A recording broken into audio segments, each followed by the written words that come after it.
Hello student, welcome back to my channel. Amendment series में इस वाले लेक्चर में हम लोग 41 से लेके 45 तक के अमेंडमेंट्स को पढ़ेंगे और ये वाला वीडियो थोड़ा लंबा भी होगा और ये इम्पोर्टेंट भी होगा क्योंकि इस वीडियो में कुछ याद रहे ना रहे आपको 42nd एंड 44th अमेंडमेंट एकदम बाय हार्ट होना चाहिए, जिसे कहते हैं ना कंठस्थ होना, वो होना चाहिए। जिसमें से 42nd को आप सभी जानते होंगे कि एक तरह से क्या है ना कि इसमें पार्लियामेंट गवर्नमेंट मतलब है कि एग्जीक्यूटिव वाले विंग को कह सकते हो कि बहुत ज़्यादा पावरफुल बनाने के लिए और जुडिशियरी के एक्ट को अंडरमाइन करने के लिए बहुत सारे प्रोविजंस इसमें लाए गए थे। और एक तरह से कह सकते हो कि मतलब है कि प्री इमरजेंसी के टाइम का ड्यूरेशन था, तो उस समय आप जानती हो कि कितना ज़्यादा इंस्टेबिलिटी था। इसमें बहुत ज़्यादा है, 10 से ऊपर जो है ना आपके प्रोविजंस है। डीपीएसपी हो गया, फंडामेंटल ड्यूटीज़ हो गया, या फिर अदर प्रोविजंस हो गए, ड्यूरेशन की बात हो गई, ये सब कुछ इसमें किया गया था। इसलिए इसको हम लोग मतलब एक तरह से ये अटेम्प्ट था ना कि पूरी तरह से हम इसको पूरा एक तरह से कॉन्स्टिट्यूशन को ही फेर बदल करने का। तो इसलिए इसको क्या कहा जाता है ना, मिनी पार्लियामेंट, या ऐसे कह सकते हो मिनी कॉन्स्टिट्यूशनल प्रोविजंस। मतलब इतने सारे प्रोविजंस आए गए थे। तो यहाँ पे 41 उतना खास इंपॉर्टेंट नहीं है।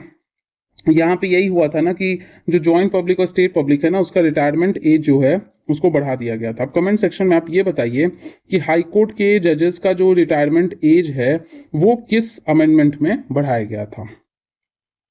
उसके बाद आता है 42nd अमेंडमेंट। ये देखिए, इसको क्या कहा जाता है, मिनी कॉन्स्टिट्यूशन। मतलब एक तरह से ना मेजॉरिटी प्रोविजंस जो है ना इसमें चेंज किया गया था। और इसमें स्वर्ण सिंह जी का जो रिकमेंडेशन है ना वो भी बहुत सारा, जैसे फंडामेंटल ड्यूटीज का कॉन्सेप्ट है उसको भी इसमें इंप्लीमेंट किया गया था। बारी बारी से देखते हैं, बहुत ध्यान से एक एक चीज समझना है। जैसा बताए थे ना कि आपका डीपीएसपी, फंडामेंटल राइट्स, ड्यूटीज या फिर प्रियम्बल, इन सब में कहीं ना कहीं कुछ ना कुछ फेरबदल हुआ था। तो सबसे पहला बात आप याद रखना, SIS सिस करके याद रखोगे, सोशलिस्ट, इंटेग्रिटी एंड सेक्युलर, ये वर्ड्स प्रियम्बल में ऐड किए गए थे। इससे पहले आपका था सॉवरेन, डेमोक्रेटिक एंड रिपब्लिक। उम्मीद है कि आपको प्रियम्बल याद होगा, जो है ना वी द पीपल, जो जहां से स्टार्ट होता है वो चीज आपकी एकदम एंड तक, जहां पे 26 नवंबर 1949 दिया, वहां तक आप एकदम कंठस्थ याद करो ऑर्डर वाइज कि जस्टिस है। तो ये नहीं कि जस्टिस में आप इकोनॉमिक, सोशल, पॉलिटिकल, नहीं, सोशल, इकोनॉमिक, पॉलिटिकल से। तो ये चीज आपको अच्छे से ध्यान में रखना है। तो पहले सिर्फ 3 वर्ड था, सॉवरेन, डेमोक्रेटिक, रिपब्लिक, और अभी आपका 3 और ऐड किया गया। फंडामेंटल ड्यूटीज ऐड किया गया, आर्टिकल, ये नया पार्ट आया 4A, और आर्टिकल आपका 51A लाया गया था। उसका क्रिटिसिज्म भी हुआ कि जब ड्यूटी है तो फंडामेंटल राइट के बाद ही इंसर्ट होना चाहिए। फंडामेंटल राइट के बाद हमारा डीपीएसपी, उसके बाद ड्यूटी है। उसके बाद यहां कह दिया गया कि प्रेसिडेंट जो है ना वो एकदम बाउंड है, अपनी मर्जी से नहीं कर सकते, कैबिनेट के ही एडवाइस पे उनको काम करना पड़ेगा। 4th है ट्रिब्यूनल्स। जैसा बताए थे ना कि कोर्ट्स के बर्डन को रिलीव करने के लिए ट्रिब्यूनल्स बनाया गया। एक नया पार्ट 14A ऐड किया गया।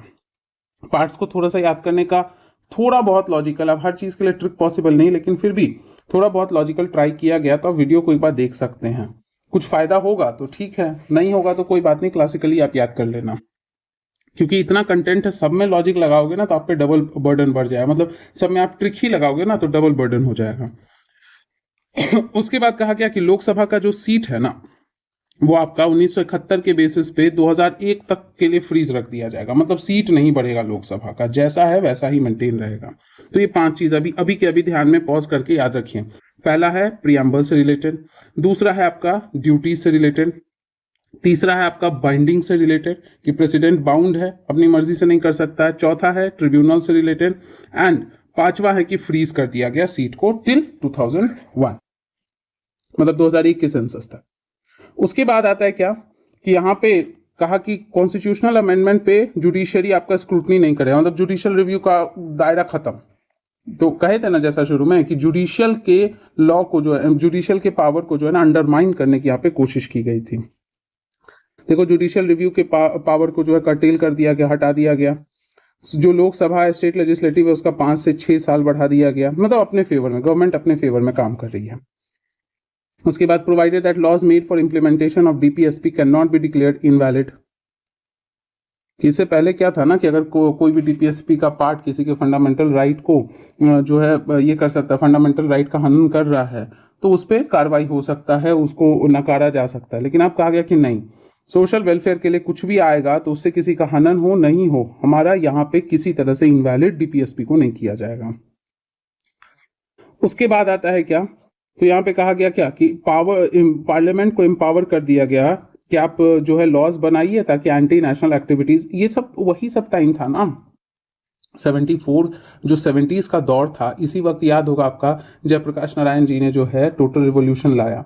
उनका मानना था कि जो है गवर्नमेंट बहुत करप्ट हो चुकी है, सिटीजन के वेलफेयर का बात नहीं हो रहा है, कैपिटलिज्म की तरफ एक तरह से बढ़ रहा है, तो उसमें किसी तरह से इंप्रूवमेंट लाना पड़ेगा, रिवोल्यूशन लाना पड़ेगा। तो इस चीज को कर्व करने के लिए गवर्नमेंट क्या है कि कई तरह के लॉज ला रही थी, और उस लॉज को जुडिशियरी के एक तरह से कह सकते हो कि जुडिशियरी उसमें इंटरवीन नहीं कर सकता है। लॉ बन गया, वो लागू होगा, इसका जुडिशियल रिव्यू नहीं होगा। उसके बाद है कि कुछ नए डीपीएसपीज ऐड किए गए थे, जैसे equal justice and free legal aid. चालाकी देखिए, उस वक्त एक तरफ रिवॉल्यूशन चल रहा था, दूसरी तरफ क्या हो रहा था, गवर्नमेंट जो है ना मतलब एक तरह से, और ये होना भी चाहिए क्योंकि जब बहुत ज्यादा इंस्टेबिलिटी होना तो एक तरफा सोचने से फायदा नहीं होता। तो यहाँ पे एक तरफ से पार्लियामेंट में लॉज बनाए जा रहे ताकि उन रिवोल्यूशनरीज को कंट्रोल किया जाए, नहीं तो क्या होगा कि बहुत सारा भीड़ उमड़ेगा, कंट्रोल करना पॉसिबल नहीं होगा। दूसरी तरफ इधर क्या है कि लोगों के वेलफेयर के लिए भी कुछ लॉज लाए जा रहे थे, कि जैसे क्या है कि सबको हक है जस्टिस पाने का, वो लाया गया, एक तरह से वेलफेयर मेजर है। जो आपका वर्कर है उसका पार्टिसिपेशन होना चाहिए इंडस्ट्रीज में, and protection of environment, forest and wild life. मतलब है कि अब आपको कमेंट सेक्शन में बताना है कि ये सब कौन से आर्टिकल्स है। आपको ऑप्शन देते हैं, 43A है आर्टिकल, 39A है आर्टिकल, या फिर 48A है, या फिर आपका 43B है। कमेंट सेक्शन में बताइए कि इनमें से कौन सा आर्टिकल फॉरेस्ट के कंजर्वेशन से रिलेटेड है, इनमें से कौन सा आर्टिकल जो है फ्री एंड लीगल एड से रिलेटेड है, एंड कौन सा आर्टिकल आपका मैनेजमेंट ऑफ इंडस्ट्रीज से है, कौन सा आर्टिकल आपका जो है कोऑपरेटिव सोसाइटी से। चलिए बता दीजिए। उसके बाद facilitated proclamation of national emergency के लिए कर दिया परमिशन, चलो ठीक है। वही सेम मतलब यही हुआ, दो काम, एक तरफ से सिटीजन के लिए जो फायदे का चीज है वो लाओ, दूसरी तरफ से इस रिवॉल्यूशनरीज को रोको ताकि ये जो इंस्टेबिलिटी है बहुत ज्यादा ना बढ़ जाए।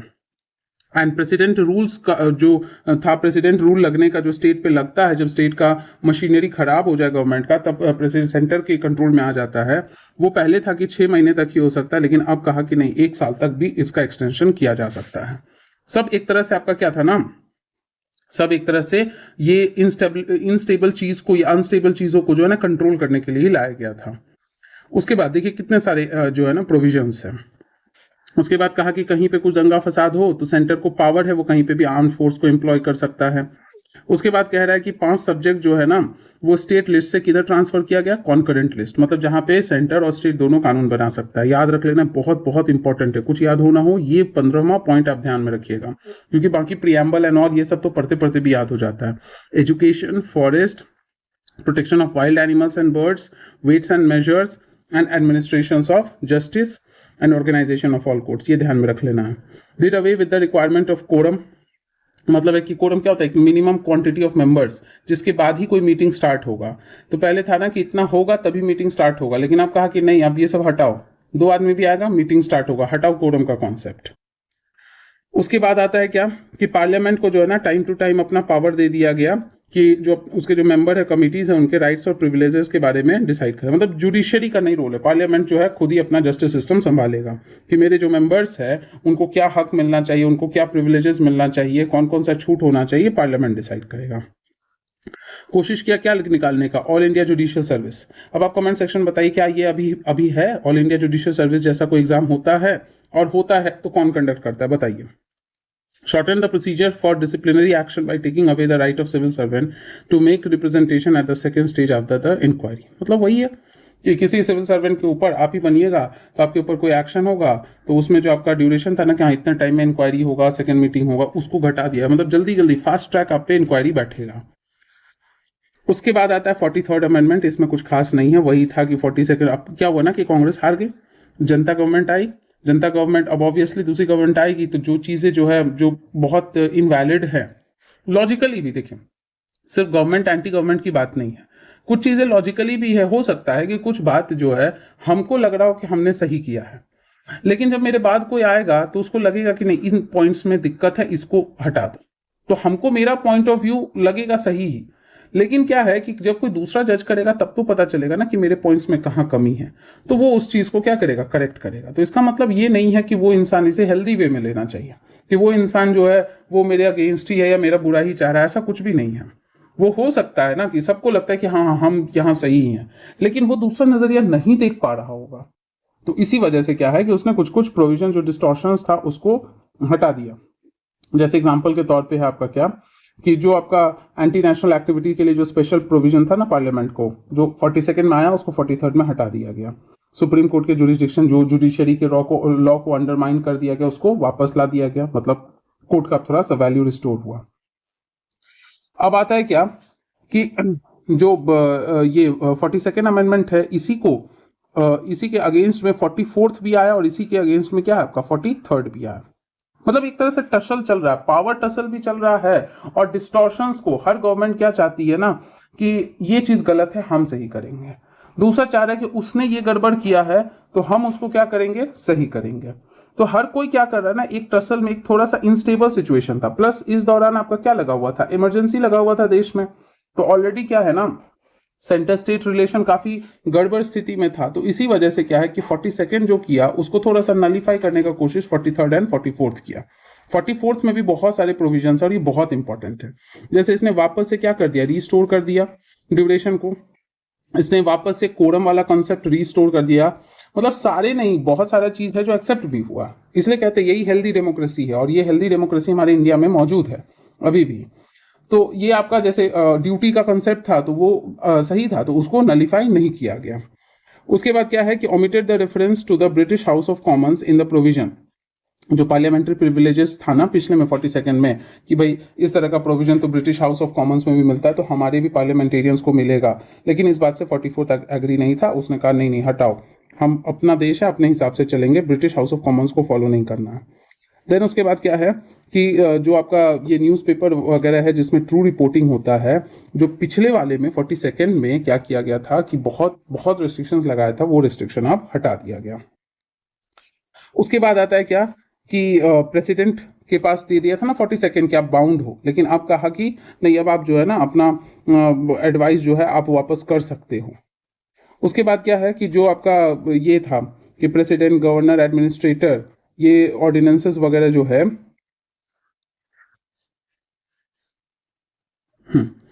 ये ऑर्डिनेंसेस इशू करने में जो इन लोगों की क्या थी, एक सेटिस्फैक्शन की जो बात थी, उस प्रोविजन को क्या है हटा दिया गया। इससे सेटिस्फैक्शन से काम नहीं चलेगा, इसके लिए आपको काउंसिल ऑफ मिनिस्टर्स से भी कंसल्ट करना पड़ेगा, और बाकी जो रूल है उसको भी फॉलो करना पड़ेगा। सुप्रीम कोर्ट के पावर एज यूजुअल पहले भी और इसमें भी रिस्टोर किया गया। इंटरनल डिस्टर्बेंसेस कुछ याद रहे ना रहे, ये बात अभी याद रख लेना, इसको आर्म्ड रिबेलियंस, क्योंकि ये इंटरनल डिस्टर्बेंसेस वर्ड जो है ना वो क्लियर नहीं था कि भाई छोटा सा भी कुछ हो गया लड़ाई झगड़ा तो आप इसके दम पे भी मिसयूज कर सकते हैं और इमरजेंसी लगा सकते हैं। इसलिए कहा कि देखो, हथियार लेके जब रिबेलियन होगा, जब सरकार के अगेंस्ट जनता उतरेगी, उसी बिना पे आपको इंटरनल इमरजेंसी लगाना है। एक्सटर्नल तो भाई वॉर के टाइम में लगता है। उसके बाद क्या है कि जब कैबिनेट का, तो अगेन यहाँ पे बैलेंस रखा गया कि ऐसा नहीं कि प्रेसिडेंट को बहुत रेस्ट्रिक्ट कर दो और ऐसा भी नहीं कि एकदम फ्री कर दो। तो कहा कि आप बहुत सारे जो है ना कह सकते हो कि जो एडवाइसेस है उसको रिटर्न कर सकते हो, लेकिन इसका मतलब ये नहीं कि अपनी मर्जी से जब मन चाहा तब आप कुछ भी इमरजेंसी लगा दो या कुछ भी कर दो, आपको कंसल्ट करना होगा कैबिनेट से। उसके बाद क्या है, कुछ सेफगार्ड्स भी इशू करने होंगे। राइट टू प्रॉपर्टी को, ये भी बहुत इंपॉर्टेंट है, अभी के लिए याद कर लेना, इसको 44th में फाइनली हटा दिया गया। उसके बाद कहा कि नेशनल इमरजेंसी में कुछ भी सस्पेंड हो जाए, 2021 सस्पेंड नहीं होगा। वो जो कन्विक्शन था ना, कन्विक्शन का प्रोविजन की और ये राइट टू लाइफ, ये वाला पार्ट आपका नहीं हटेगा। फिर उसके बाद यहाँ पे क्या है कि जो ये पहले था ना कि जो भी इलेक्शन का डिस्प्यूट आएगा प्रेसिडेंट, वाइस प्रेसिडेंट सबसे, इसका कहीं पे भी आपका जो है ना एक तरह से रिव्यू नहीं होगा, इन सब प्रोविजंस को क्या किया गया, हटा दिया गया। एंड 45th में कुछ खास नहीं है, बस वही है कि आगे के 10 साल तक और SC ST एंड जो एंग्लो इंडियंस है उसके रिजर्वेशन के लिए प्रावधान को सेव किया गया कि चलो 1990 तक इसको कंटिन्यू करना है। अभी तक एडिक्वेट रिप्रेजेंटेशन नहीं हुआ, हो जाता तो हटा दिया जाता ये प्रोविजन। तो इस वीडियो में इतना ही, मिलते हैं हम लोग अगले वीडियो में बाकी के अमेंडमेंट्स के साथ। Thank you everybody.